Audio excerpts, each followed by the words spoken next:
অনেকে বলে থাকে সিগারেট খাওয়া নাকি মাকরুহ। আপনার মতামত জানতে চাই। জর্দা খাওয়া সম্পর্কে ইসলাম কি বলে জানতে চাই।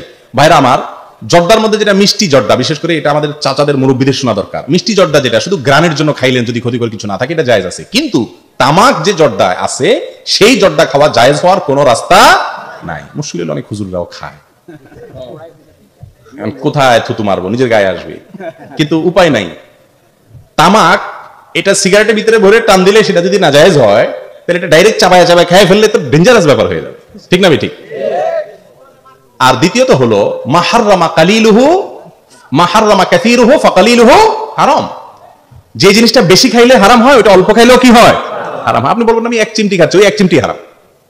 কারণ তামাক মুঠ ভরে যদি কেউ তামাক খায়, আপনি তাকে জায়েজ বলবেন? তাহলে অল্প খাওয়া কি হবে না, জায়েজ হতে পারে না। এই জন্য পান খান, পান খাওয়াকে হারাম বলা যাবে না। কিন্তু কিন্তু পান খাওয়াটাও আসলে আল্লাহ মাফ করে, এটার উপকারিতা কি? এটা কি পেট ভরে?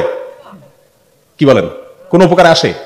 এটা যে চাবাইতে থাকে, এটার উপকারিতাটা কি? এটা একটা অভ্যাস, সোজা কথা। মুসলমান তো অপকারী কাজ করতে পারে না, বা অযথা কাজ করতে পারে না, এটা একটা ব্যাপার। এরপরে আসেন, এই খাইতে খাইতে পান যারা খায়, তারা খাওয়ার কোনো আদব রক্ষা করে থাকতে পারে? হাইটে হাইটে খায়। ওলামা ইকরাম জানেন, মুহাদ্দিসিন ইকরাম আগের যুগে যারা হাদিস বিশারদ ছিলেন, রাস্তায় হাইটা বাদাম খাইছে কোনো লোক, তার কাছ থেকে আর হাদিস নিত না।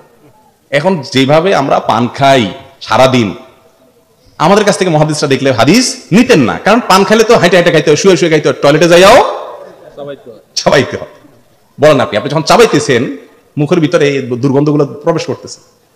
অতএব এটা কোনো ভালো বা প্রশংসনীয় কাজ। তারপরেও সেটা আরেক বিষয়। কিন্তু জর্দার বিষয়টা বলছি, যে তামাক থাকে সে জর্দা খাওয়া কি হতে পারে না, জায়েজ হতে পারে না। এই জর্দা যদি আপনি শুধু জর্দা খান, মাথা ঘুরাবে কি ঘুরাবে না? অতএব আর আরেকটা জিনিস হলো, আল্লাহ বলেছে ওয়ালা তুলকু বিয়াদিকুম ইলা তাহলুকা, তোমরা নিজেদেরকে ধ্বংসের দিকে ঠেলে দিও না, নিজেদের ক্ষতি নিজেরা করো না। জর্দায় কি লাভ না ক্ষতি?